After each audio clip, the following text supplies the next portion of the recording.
We are looking at things that can't be seen.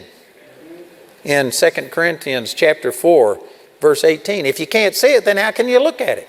You look at it with your heart.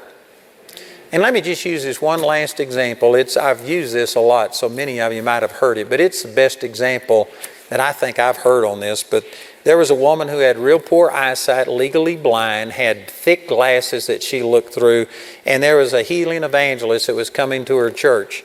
And she had been prayed for so many times, she was disappointed. She didn't want to be disappointed again. So she avoided him, didn't want him to pray for her.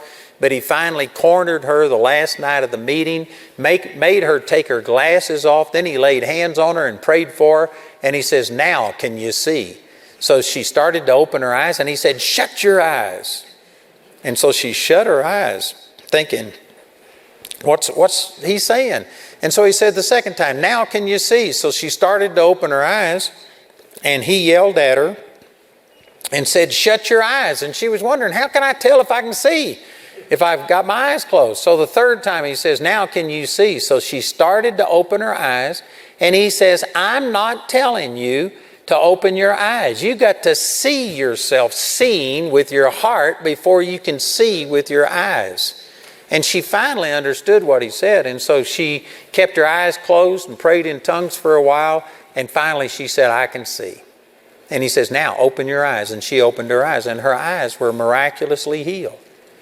But see, most of us, we come and we ask for prayer, but you see yourself sick, and you're waiting to wait and see something on the outside to change that image. You got to change the image on the inside before you see it on the outside.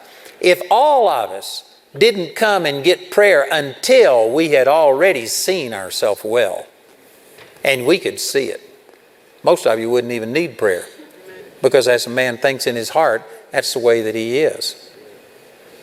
Your life is the way that you see it being. And if your life isn't the way you want it to be, you may be praying about it and asking God for it, but you hadn't seen it yet. When I started changing the way I saw things, and I started seeing us growing and expanding, we have expanded so quickly. It is phenomenal. We've increased 51 times in income